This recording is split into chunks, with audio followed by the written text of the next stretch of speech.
ओम शांति। आज का प्रातः क्लास है 13 जुलाई 1968।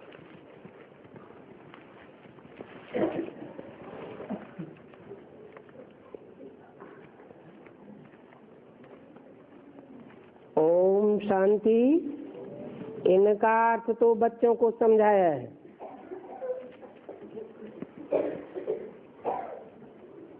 क्या अर्थ है?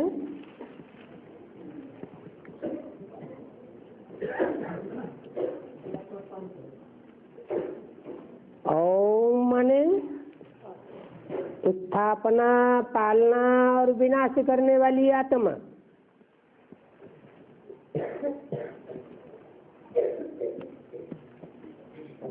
हर आत्मा अपने लिए दिव्य गुणों की स्थापना भी करती है, सतो प्रधानता की, पालना भी करती है, और जो तामसी गुण आ जाते हैं संग के रंग से, उनका विनाश भी करती है। ऐसे तीन कार्य करने वाली आत्मा आओम कही जाती है। आ ओ मा।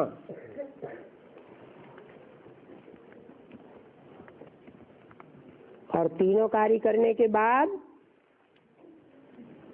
फिर क्या होता है? कहाँ जाना होता है? सबको शांति धाम जाना होता है। तो याद दिलाया, ओम शांति। मीठे मीठे रूहानी बच्चों को बाप कहते हैं, अपन को आत्मा समझ बाप को याद करो। ऐसे करेंगे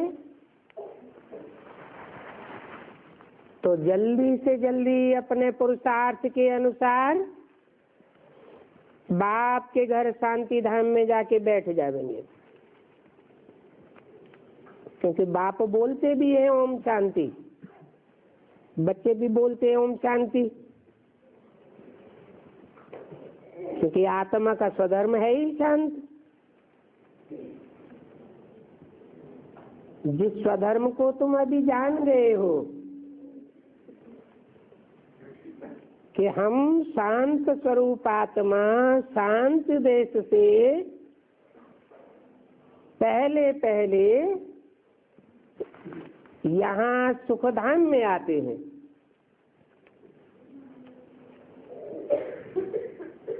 और आखिरी दुखधाम में आते हैं, तो अशांत हो जाते हैं। अभी बाप कहते हैं ओम शांति, जानते हो ना 84 पुनर्जन्म लेते लेते दुखधाम में आते हैं। ये बात याद तो है ना? बच्चे 84 जन्म जीवात्मा बनते हैं।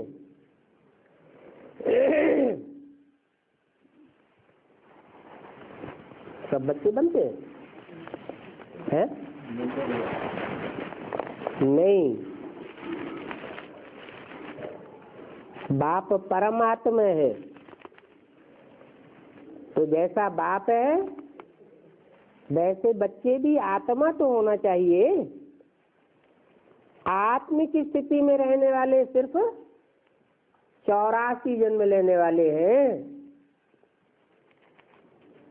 बाकी तो देहभान पूरा पूरा छोड़ते ही नहीं। तो पक्के पक्के आत्मा कहाँ हैं? जो पक्की पक्की 84 जन्म लेने वाली आत्माएं हैं, वो जीवात्माएं समझती हैं कि बाप जीवात्मा नहीं बनते हैं।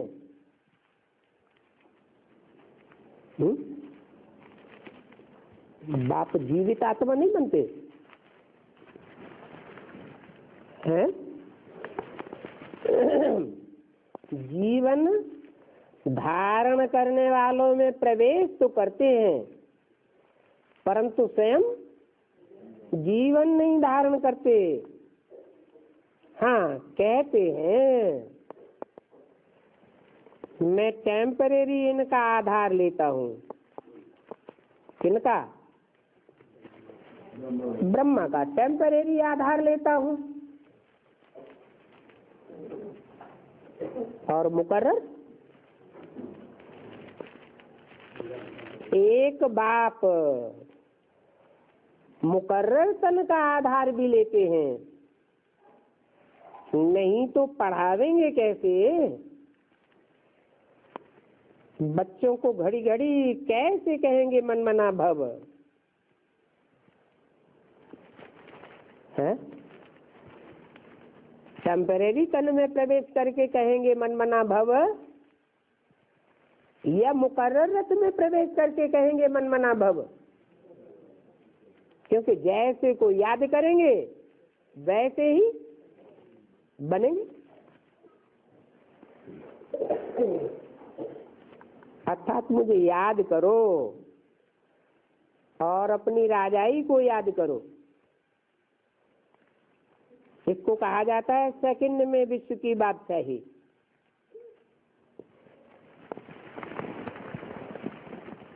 क्योंकि बाप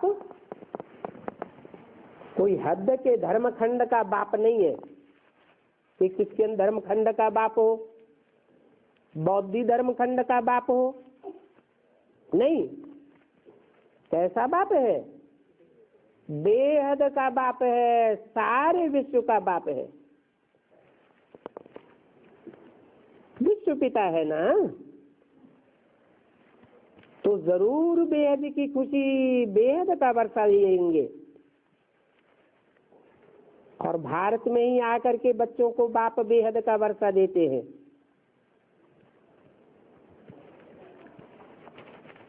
क्यों? भारत में ही आकर के क्यों देते हैं? विदेशों में क्यों नहीं आते? कोई कारण होगा। क्या कारण है? इवर प्योर बाप है तो ऐसे ही देश में आवेंगे जहां प्योरिटी को मान दिया जाता है। भले बच्चे तमो प्रधान बन जाते हैं, अपवित्र बन जाते हैं, तो भी प्योरिटी को मान देते हैं। आज से 5000 वर्ष पहले तुम भारतवासी विश्व के मालिक थे। जिस विश्व को 100% सुखधाम कहें, बाप बहुत बहुत सहज रास्ता बताते हैं। ऐसे सुखधाम में जाने के लिए क्या पुरुषार्थ करो? मीठे मीठे बच्चों, अभी से दुखधाम को भूल जाओ। अगर अंत तक दुखधाम को, दुखधाम के भांतियों को, दुखधाम के पदार्थों को याद करते रहेंगे तो गति क्या होगी? अंतमते सो गति हो जाएगी। यहाँ इस दुनिया में बहुत दुख है।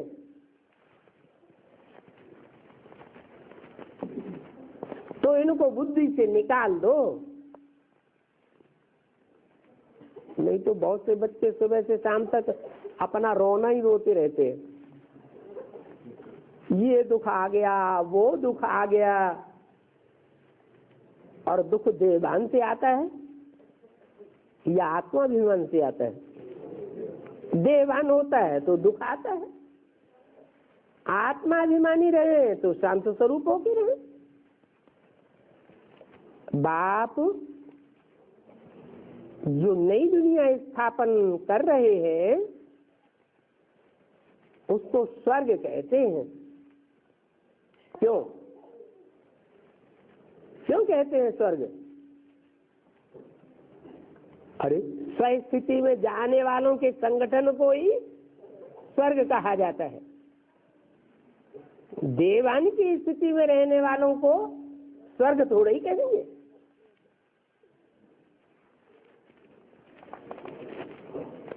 तो स्वर्ग स्थापन कर रहे हैं उनका मालिक बनने के लिए। मुझे याद करो। क्यों? तुम्हें क्यों याद करो? हमारी 63 जन्म जिनके साथ प्रीति ज्यादा रही होगी उसको याद कर ले तो क्या अंतर पड़ेगा? है? अंतर ये पड़ेगा कि और दुनिया में जो भी आत्माएं हैं,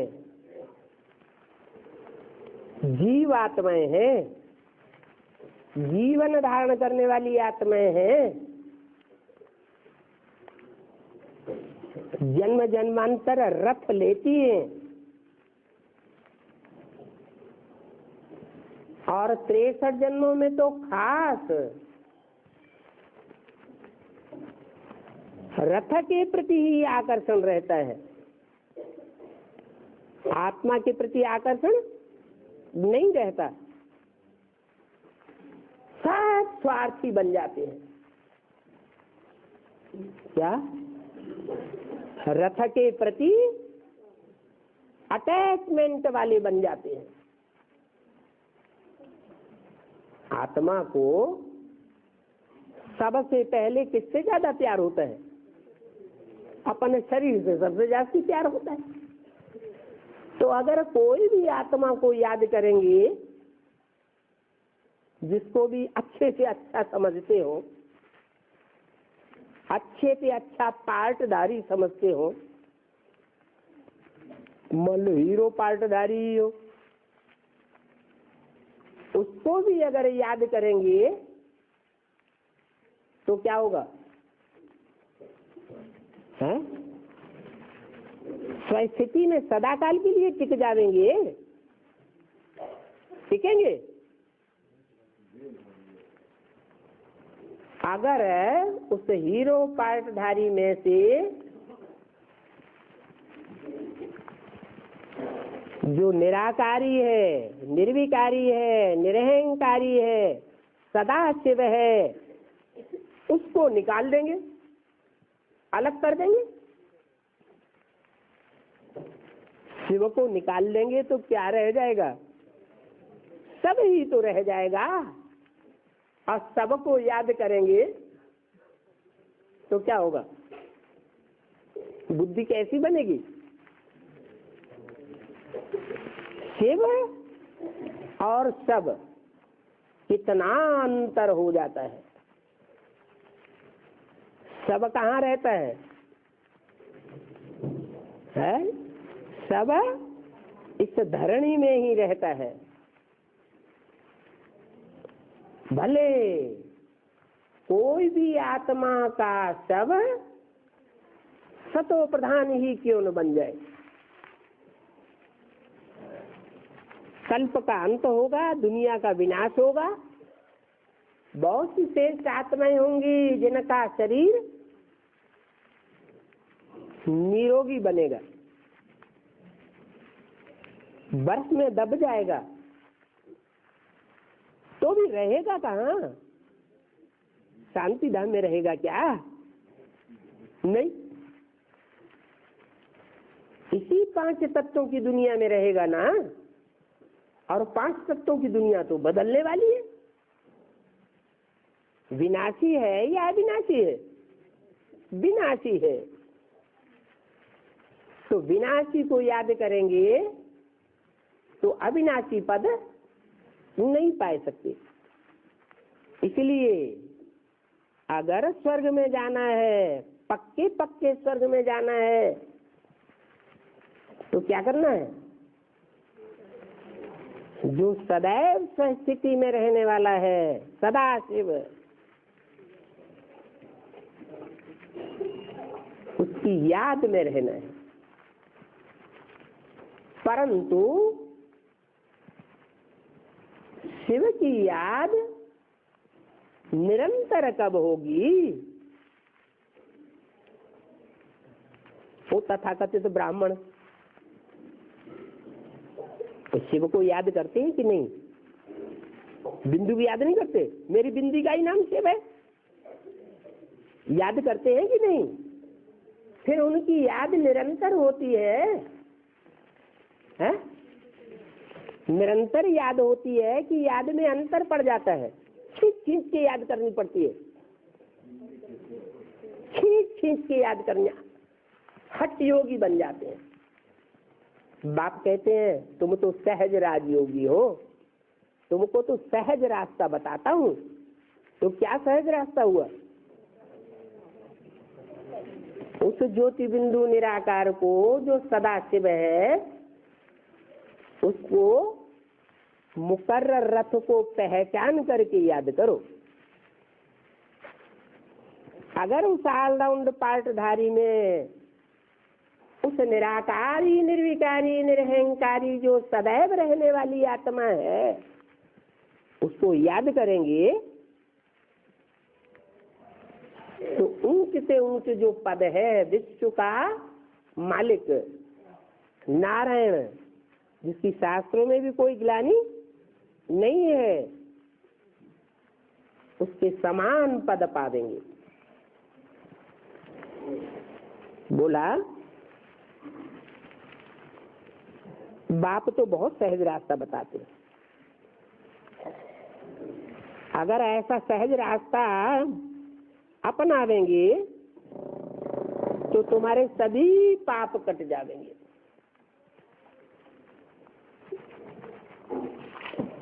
क्या? अच्छा, उससे क्या फायदा होगा? सभी पाप कट जाएंगे तो फायदा क्या होगा? है? हाँ, बाप समान बन जाएंगे। जितनी आत्मा पवित्र बनेगी उतनी एवर प्योर बाप के नजदीक सीट पाएगी। जितना ही नजदीक होगा उतना ही ज्यादा प्राप्ति करने वाली आत्मा बनेगी। तुम फिर से सतो प्रधान बन जाएंगे। तुम जानते हो पहले भी हम सतो प्रधान थे, फिर पुनर्जन्म लेते लेते तमो प्रधान बने।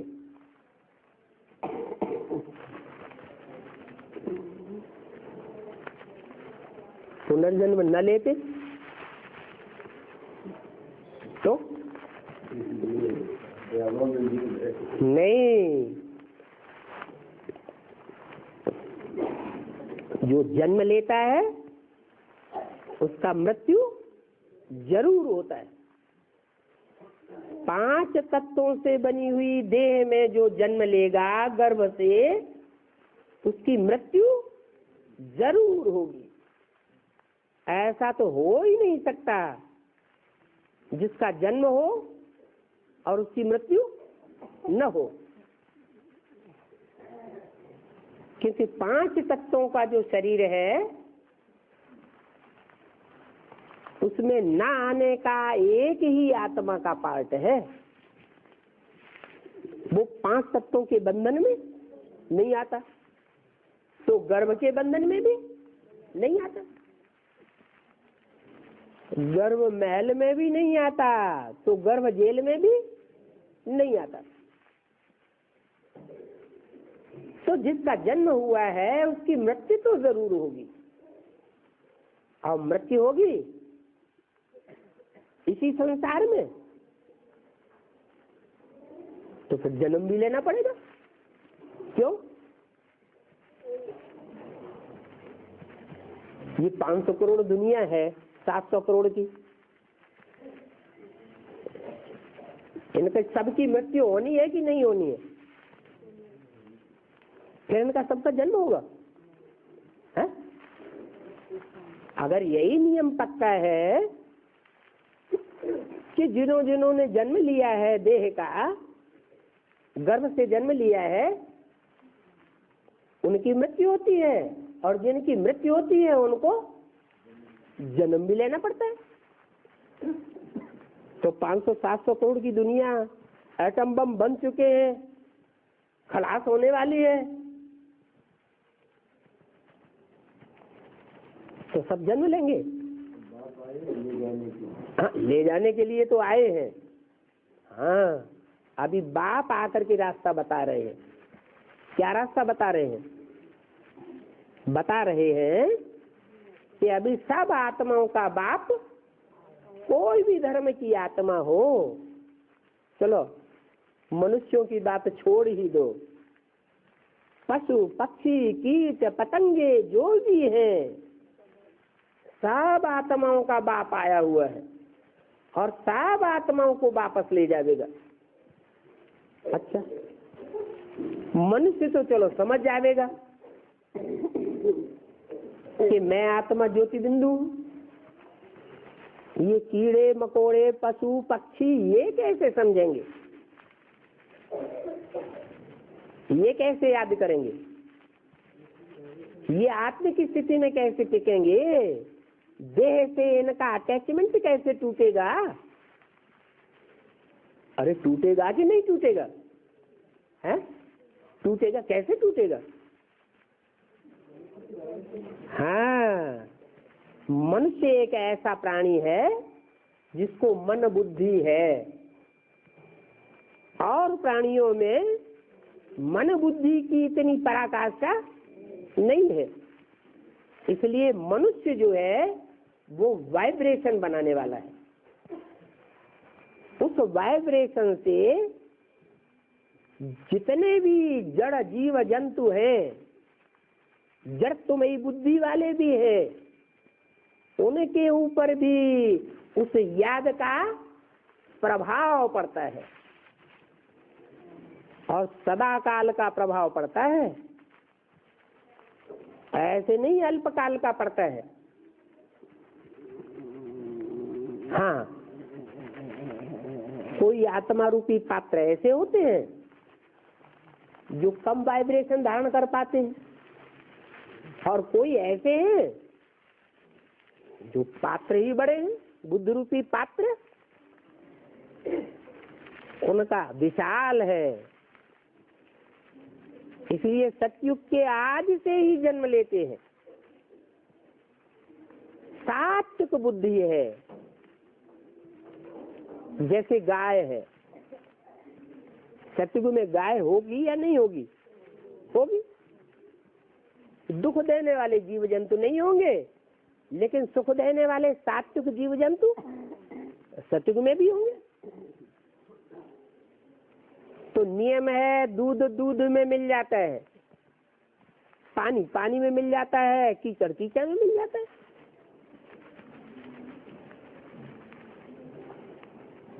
तो जो सत्य बाप है, उस सत्य बाप के संग में आने वाले जो भी जीव जंतु हैं वो सब नंबरवार है। जैसे मनुष्यों में नंबरवार है, वैसे ही और प्राणियों में भी नंबरवार है। पशु पक्षी सब नंबरवार है। उनमें से जो सात्विक आत्माएं हैं वो पहले वाइब्रेशन को खींच लेंगे, और पहले वाइब्रेशन को खींचने के कारण नई सृष्टि में पहले आ जाएंगे। तो बताया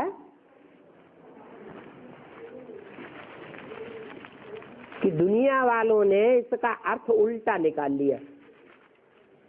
क्या निकाल लिया? कि परमात्मा सर्वव्यापी है। परमात्मा सर्वव्यापी है या उसकी याद का वाइब्रेशन सर्वव्यापी हो जाता है? उसकी याद का वाइब्रेशन सर्वव्यापी हो जाता है। याद के वाइब्रेशन को शक्ति कह दो। हर आत्मा में वो जन्म जन्मांतर की शक्ति भर जाती है, चाहे वो पशु पक्षियों की ही आत्मा क्यों न हो।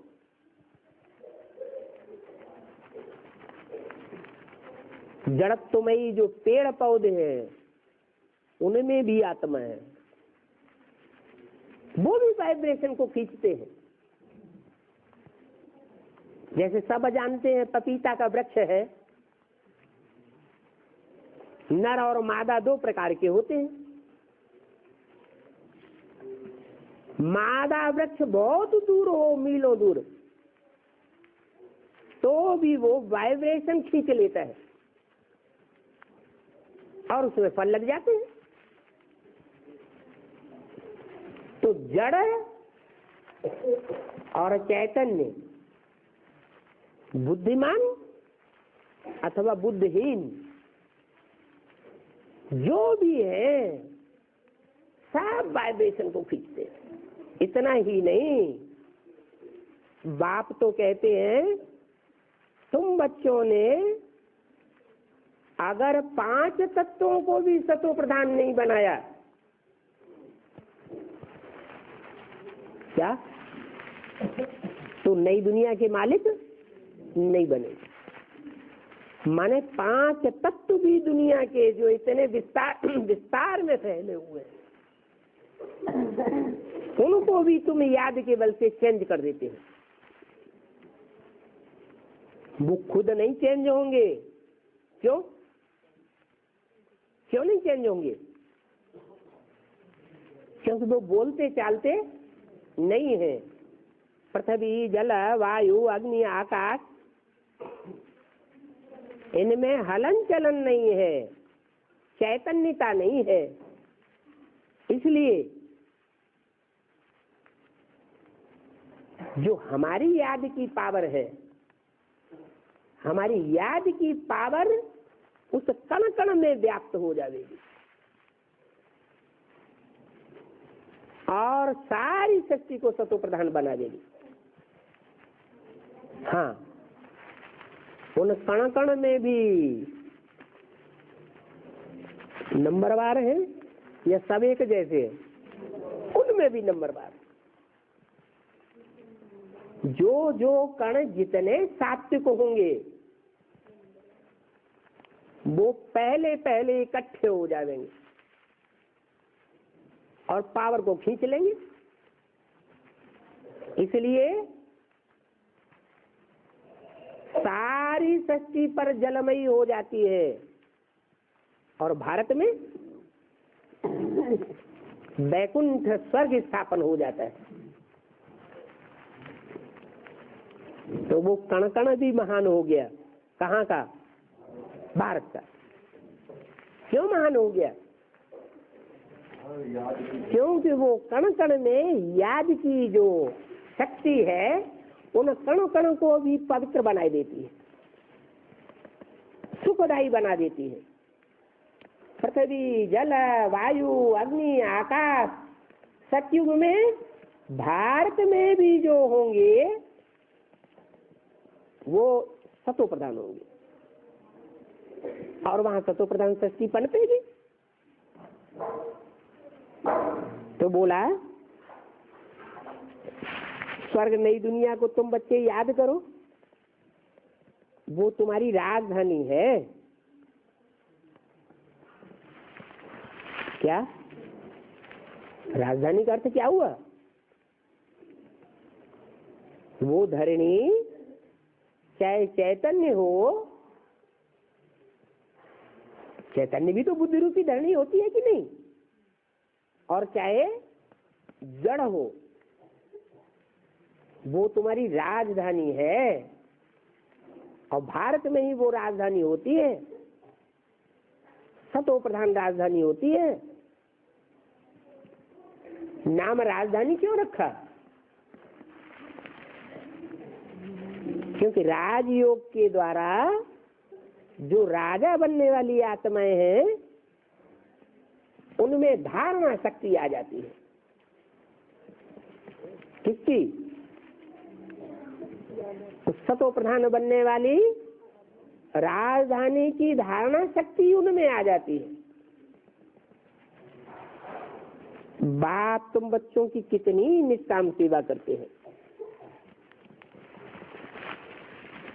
अच्छा, और धर्म पिताएं निष्काम सेवा नहीं करते हैं? करते हैं या नहीं करते? करते हैं। कैसे करेंगे निष्काम सेवा? जो कामनाहीन हो तो निष्काम सेवा करे, और जिनको रथ है वो कामनाहीन कैसे हो जाएंगे? देवताओं को भी सुख भोगने की इच्छा होती है या नहीं होती है? हैं? सुख भोगने की तो देवताओं को भी इच्छा होती है। तो देवताओं को भी स्वार्थी कहें या निष्काम कहें? उनको भी कहेंगे स्वार्थी। एक ही है सुप्रीम सोल, जिसको अपना रथ नहीं है तो कोई भी प्रकार की कामना भी नहीं है। तुम बच्चों को सुखी करके वानप्रस्थ परम धाम में बैठ जाते हैं।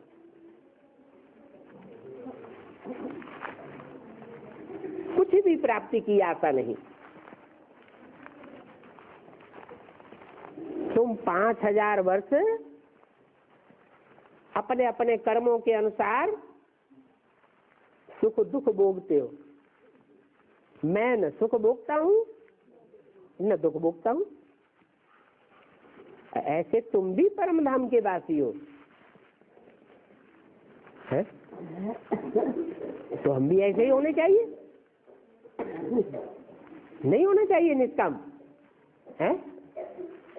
लेकिन बाप कहते हैं दुनिया में कोई भी जीवात्मा निष्काम सेवाधारी नहीं हो सकती।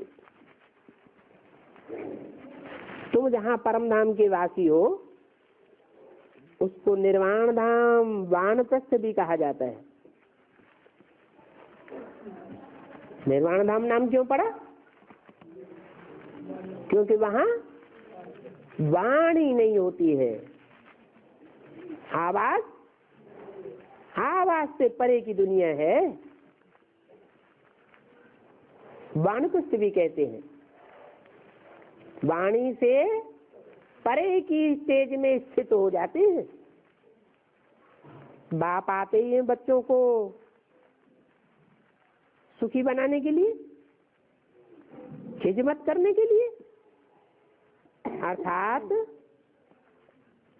सुख का बेहद वर्षा देने के लिए आते हैं।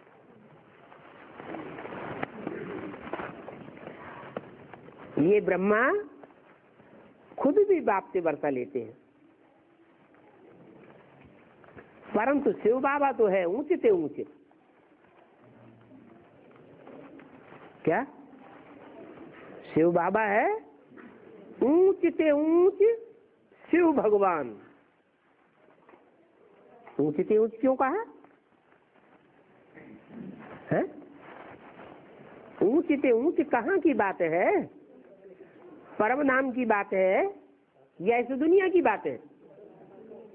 तो ऊंच से ऊंच ये टैली किससे कर रहे हैं? हैं? ऊंच से ऊंच तो टैली किया ना, नीचे से नीचे माने टैली किया। तो किससे ऊंच? ऊंच से ऊंच। और जो धर्म पिताएं हैं और धर्म जो फैले हुए हैं दुनिया में, इतने बड़ी विस्तार में फैले हुए हैं। एक क्राइस्ट के ही फॉलोअर्स दुनिया में 150-200 करोड़ होंगे। इतने फॉलोअर्स और किसी धर्म पिता के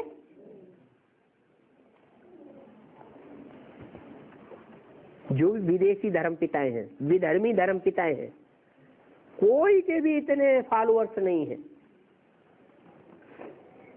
बाप की तो बात ही छोड़ो, वो तो विश्व पिता है।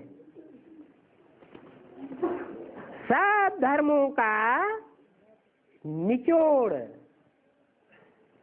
सब धर्मों में जो सात्विकता है उसका निचोड़ आकर के धारण कराता है। इसलिए वो है ऊंचे से ऊंचे भगवान।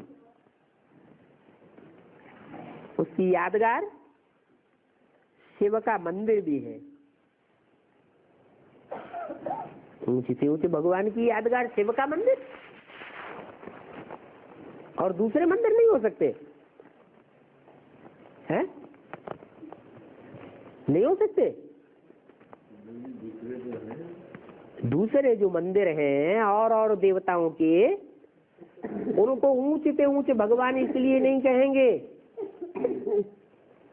कि औरों के जो मंदिर हैं उनकी संख्या दुनिया में बहुत कम है और शिव के मंदिरों की संख्या बहुत जाती है। गांव गांव में, शहर शहर में, विदेशों में भी शिव के मंदिर फैले हुए हैं और उन शिव के मंदिरों में उस निराकारी स्टेज वाली की यादगार दिखाई गई है। ऐसी ऊंची स्टेज और किसी मनुष्य मात्र की हो ही नहीं सकती और ऐसी स्टेज बनाने वाला उनका कोई बाप और टीचर भी नहीं है जो उनको किसी ने सिखाया हो। सिखाया किसी ने? जो यादगार शिव के मंदिर में रखी हुई है, क्या यादगार रखी हुई है? बाप भी बैठा है, माँ भी बैठी हुई है। बिना माँ के बाप शिव के मंदिर में दिखाया ही नहीं जाता। बाप है बीज और उस बीज को धारण करने वाली माता है आधार, इसलिए उसका नाम ही है जलाधारी। क्या नाम पड़ता है? जल को धारण करने वाली। कौन सा जल? ज्ञान जल को धारण करने वाली। क्या जड़ जमीन है? जड़ जमीन की बात नहीं है, चैतन्य आत्मा की बात है। और वो चैतन्य आत्मा जितना उस ज्ञान को धारण करने वाली बनती है उतनी ही पवित्र बन जाती है। इसलिए भारत की नदियों में स्नान करने जाते हैं, विदेश की नदियों में स्नान करने नहीं जाते हैं। ये भी यादगार बनी हुई है। ये धारणा शक्ति की बात बताई कि भारत की जो कन्याएं माताएं हैं वो ज्ञान को और उसके तंत्र को जितना धारण करती है उतना और कोई भी मनुष्य मात्र, चाहे भारत का देशी हो और चाहे दुनिया का विदेशी हो, वो धारणा और किसी में हो नहीं सकती।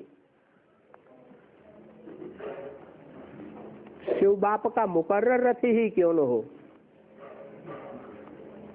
वो भी बाप के ज्ञान की धारणा करता है या नहीं करता है? करता है, करता है? अगर करता है खुद, तो जो खुद करता है उसको फिर साथी की दरकार है या नहीं है? साथी की दरकार है। क्यों? जब खुद ही करता धरता है तो फिर साथी की दरकार क्या है? दरकार है या नहीं है? हैं? नहीं है। जो असली धारणा है ज्ञान की, किस बात की है? हैं? प्योरिटी की धारणा, पवित्रता की धारणा। वो पवित्रता की धारणा कोई भी पुरुष चोले में हो ही नहीं सकती जो कन्या माताओं में हो सकती है।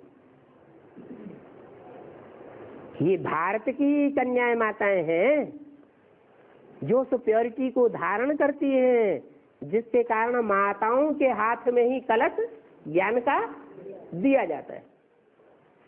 उनके लिए ही ये टाइटल दिया है कि स्वर्ग के गेट वो कन्याएं माता ही भारत की खोल सकती है।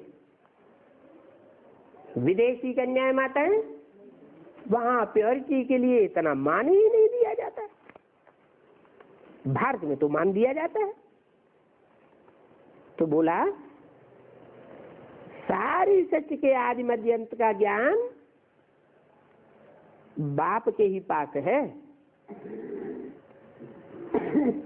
और उस ज्ञान के तंत्र को धारण करने वाली भारत माता है।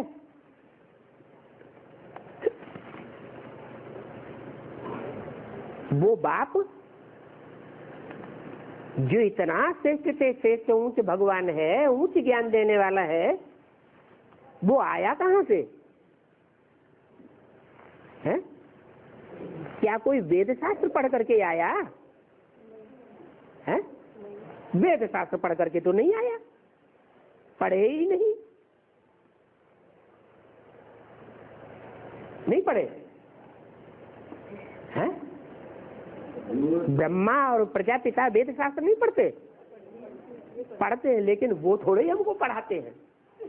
हमको पढ़ाने वाला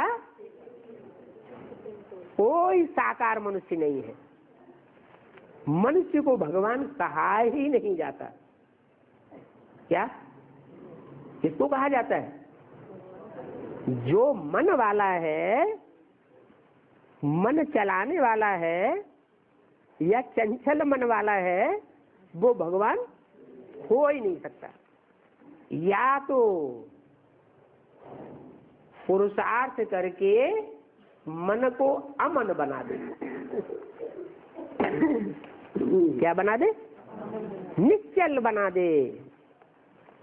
मन अचल अडोल हो जाए। जैसे शिव बाप है, उसका मन चलायमान होता है क्या? नहीं चलायमान होता।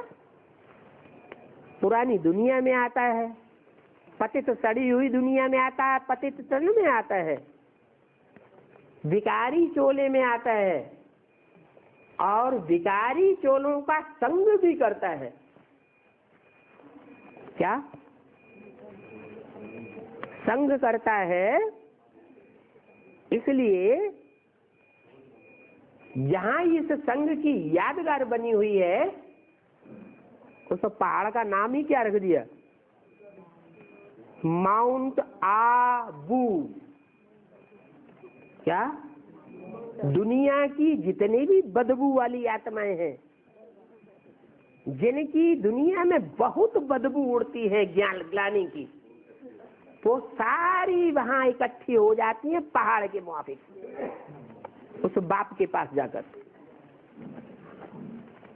तो इतनी पतित दुनिया में इतने पतित शरीरधारियों के संपर्क संसर्ग में आता है, फिर भी मन अचल अडोल रहता है। उस सुप्रीम सोल को जानना, और वो सुप्रीम सोल किस पतित तन में आता है उसको भी जानना, ये ज्ञान की बात है। परंतु ज्ञान का तंत्र नहीं है। क्या कोई बाप को भी पहचान ले, आत्माओं के बाप को पहचान ले, मनुष्य शक्ति के बाप को पहचान ले, बस इतनी पहचान मात्र से पवित्र आत्मा बन जाएगा? है? क्या करना पड़ेगा? है? धारणा करनी पड़ेगी प्योरिटी की। जब तक पवित्र नहीं बने हैं, तब तक परमधाम कोई वापस जा ही नहीं सकता। तो बाप है ज्ञान का सागर, वह सत्य के आदि मध्य अंत को जानते हैं। और जो बच्चे हैं वो सागर नहीं है। अगर कोई सागर है भी तो भी खंडित सागर हैं। नाम रख दिया है उनका सागर, लेकिन सीमा में बंधे हुए हैं। और ये सागर तो ऐसा है जो सीमाहीन है, ये सीमा में नहीं बांधा जा सकता। इसके ज्ञान की सीमा नहीं है, असीम ज्ञान भरा पड़ा है।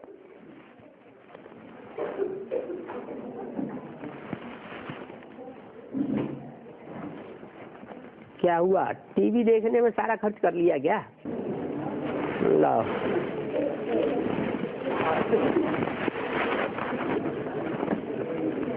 वो ज्ञान का सागर है और असीम सागर है।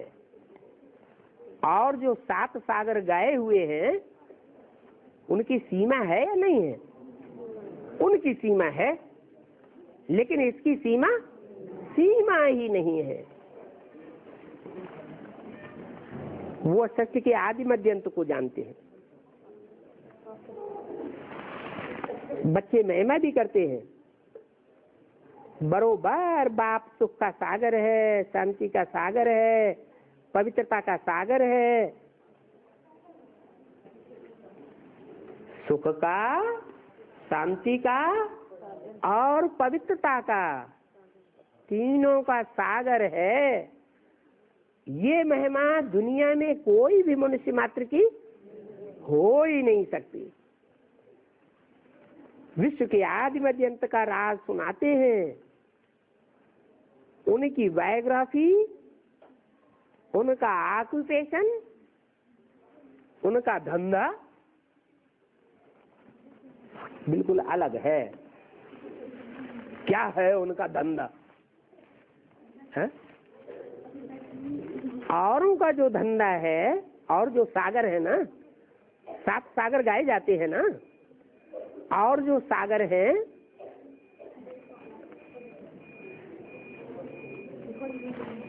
वो भी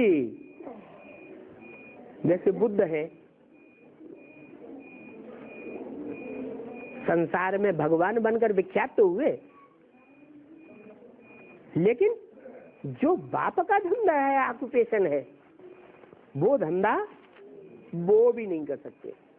क्या धंधा है, क्या ऑक्यूपेशन है?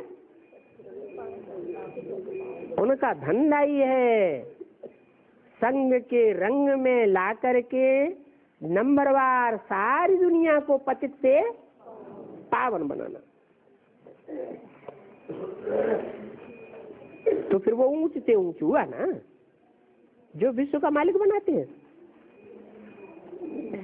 ऊंच से ऊंच है लक्ष्मी नारायण, परंतु लक्ष्मी नारायण 2 हुए या 1 हुआ है? ये तो 2 हो गए। ऊंच से ऊंच कहेंगे तो 1 को कहेंगे या 2 को कहेंगे? फिर तो 1 को कहेंगे। अच्छा, लक्ष्मी को निकाल देते हैं, नारायण को ऊंच से ऊंच कह दे। तो नारायण जो है, जिसको नारायण नाम से विख्याति मिलती है, ख्याति मिलती है, उसमें शिव समाया हुआ है या नहीं समाया हुआ है? समाया हुआ है नारायण में, है? नारायण में शिव प्रवेश करता। नारायण पवित्र है या अपवित्र है? पवित्र है। तो पवित्र में शिव समाता है? पवित्र में तो शिव नहीं आता। शिव भले पवित्र में नहीं आता, अपवित्र में ही आता है, परंतु उसको संग के रंग से पवित्र बना देता है। बाप आते हैं तो आप समान बना करके जाते हैं। इसलिए इन्हों की महिमा ही अलग है।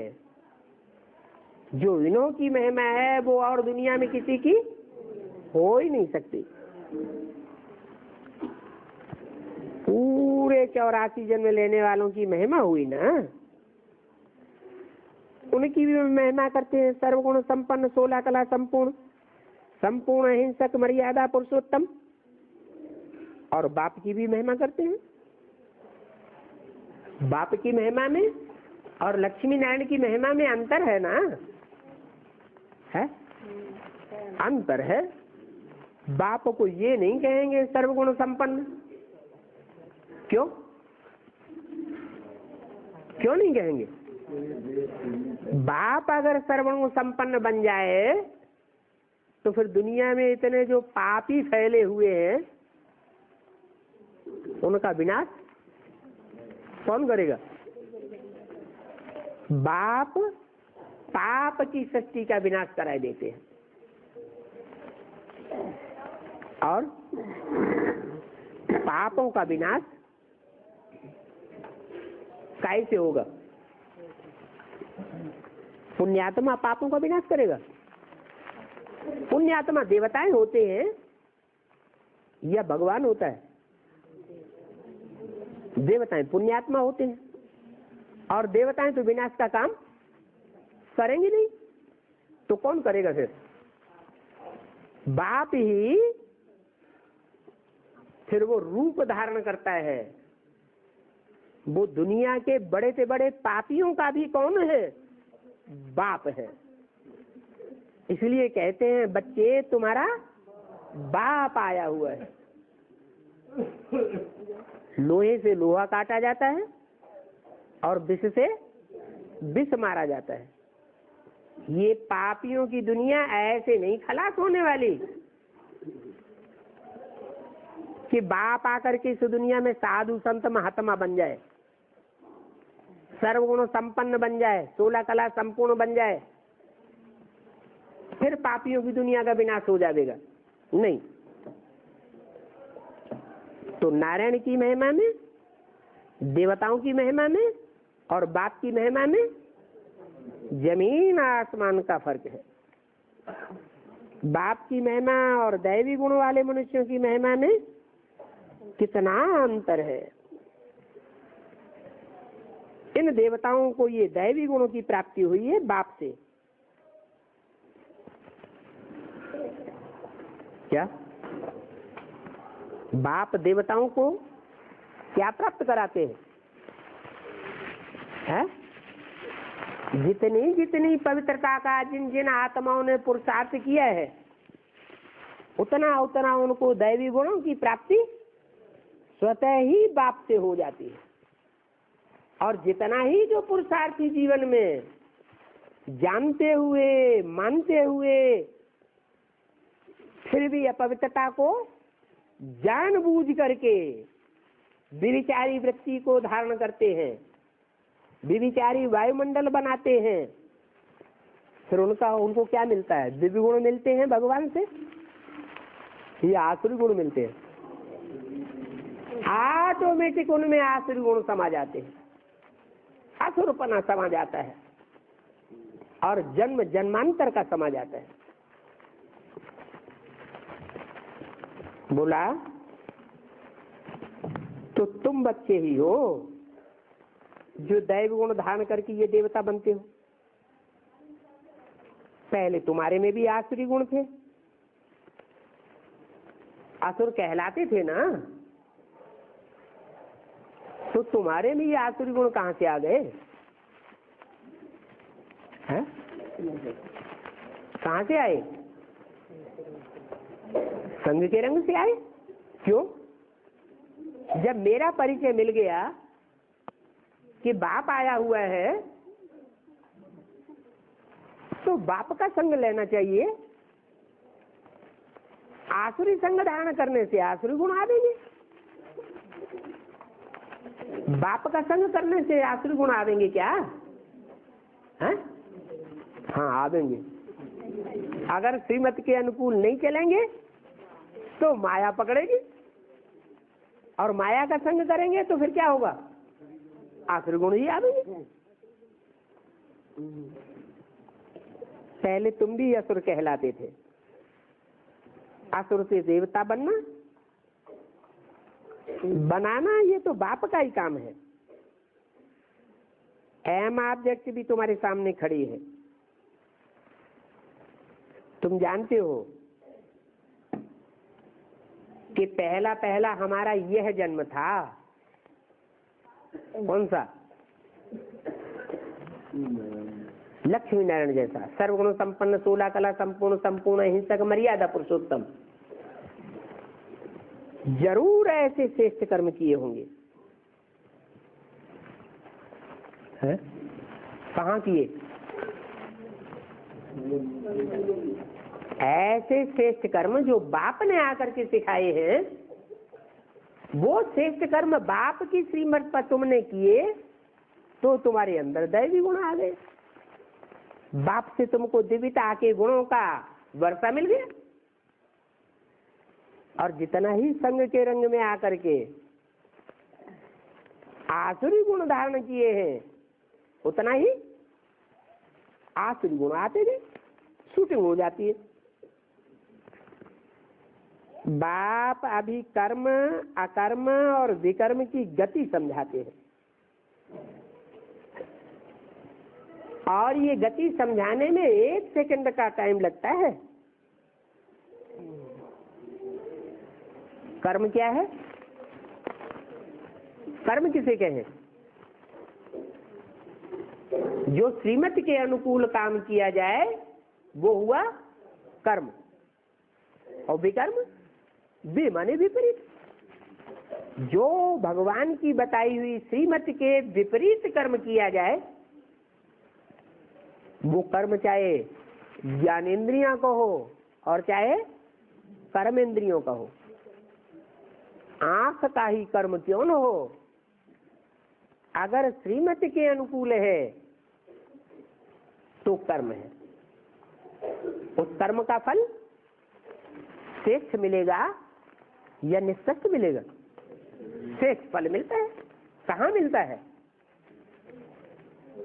श्रेष्ठ दुनिया में श्रेष्ठ फल मिलता है। जो सतयुग और त्रेता नई दुनिया है उसमें श्रेष्ठ कर्मों का श्रेष्ठ फल मिलता है। और जो संग के रंग में आकर के दूसरों की बात मान करके या मनमत पर चल करके, मनुष्य मत पर चल करके श्रीमत के विपरीत कर्म किए हैं, उनका फल कहाँ मिलता है?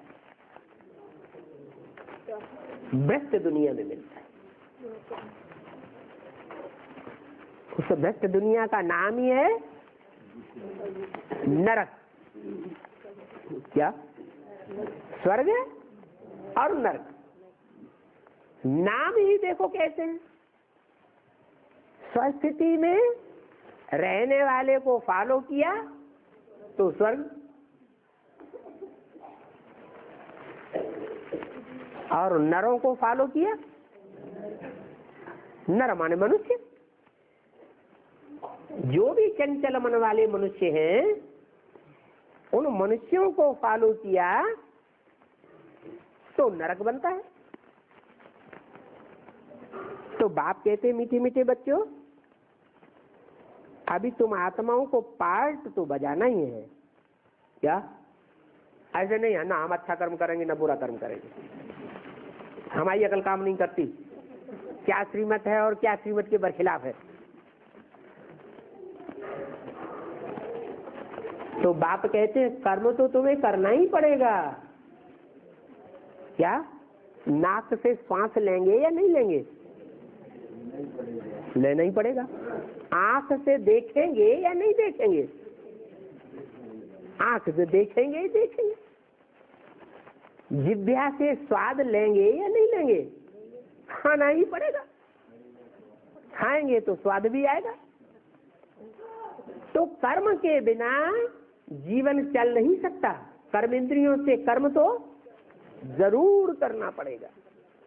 अब वो कर्मेंद्रियां चाहे भ्रष्ट कर्मेंद्रियां हो या श्रेष्ठ कर्मेंद्रियां हो,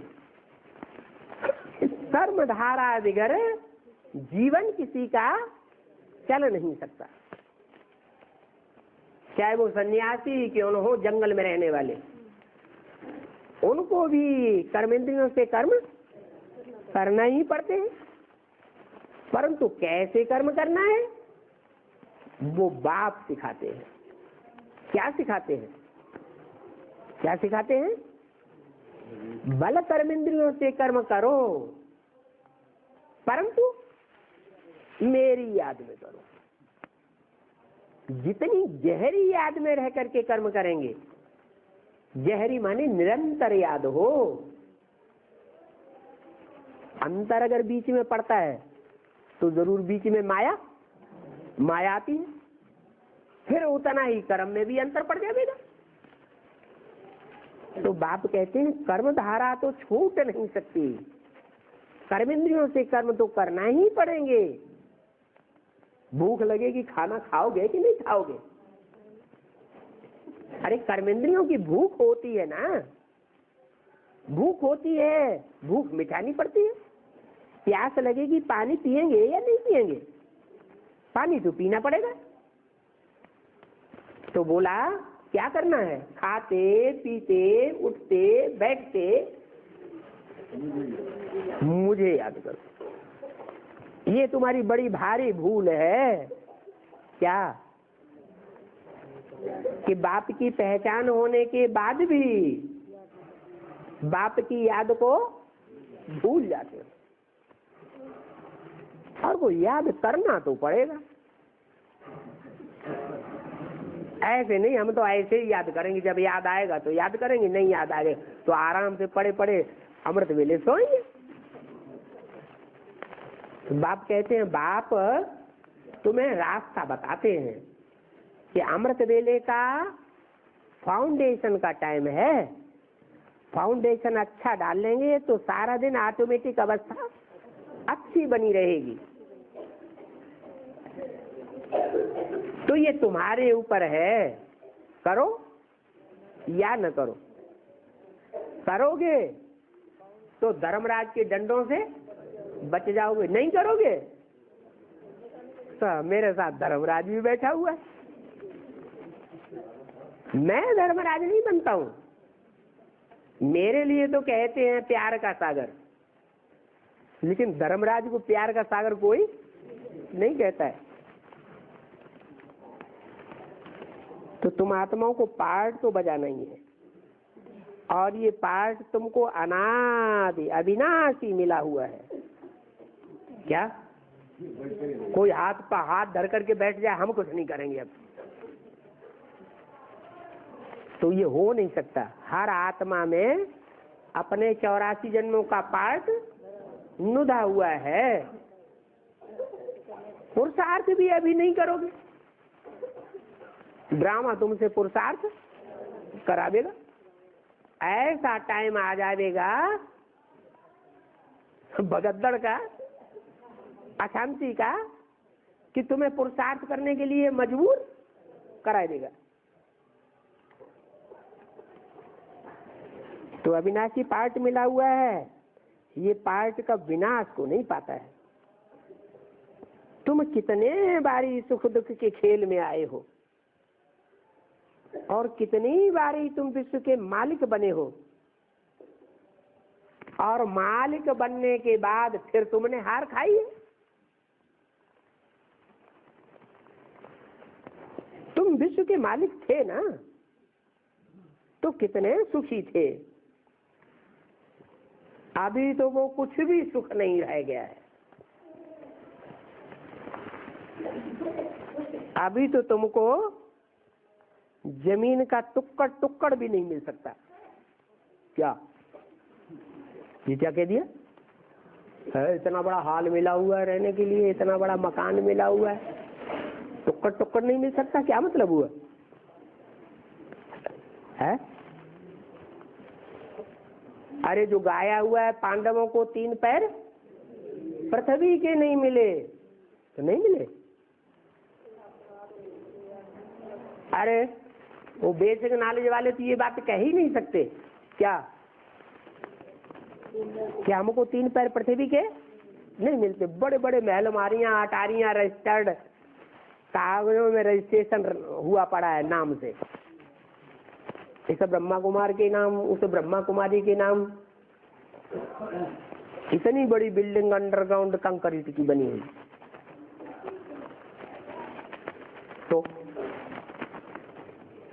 तो कहेंगे 3 पैर पृथ्वी के नहीं मिले हैं? अरे उनका तो गायन ही नहीं है। गायन अंतिम समय का होता है, संपूर्ण स्टेज का गायन होता है, या अपूर्ण स्टेज का गायन होता है? संपूर्ण स्टेज का गायन होता है। और संपूर्ण जो स्टेज है वो बीज रूप आत्माओं की बनती है या आधार मूर्तों की बनती है, जड़ों की बनती है? बीज रूप आत्माओं की संपूर्ण स्टेज बनती है, और वो भी नंबरवार बनती है। एक जैसी स्टेज एक साथ एक टाइम पर नहीं बनेगी। तो 3 पैर पृथ्वी के नहीं मिले, ये गायन किसका है? पांडवों का। कहाँ है ऐसे पांडव जिनको 3 पैर पृथ्वी के नहीं मिल रहे हैं? ब्राह्मणों का कहाँ है? अरे वो ब्राह्मण कहाँ हैं जिनको 3 पैर पृथ्वी के नहीं मिल रहे हैं? सबको अपने अपने मकान है। अरे हैं कि नहीं है? अच्छा नहीं है तो किराए पे तो लिए हुए हैं, तो 3 पैर पृथ्वी का किराया तो दे रहे हैं, रहे तो है, ऐसे तो नहीं कहेंगे नहीं मिला है। तो ये तो झूठी बात हो गई, फालतू बेसिक वालों का नाम उठाते हैं।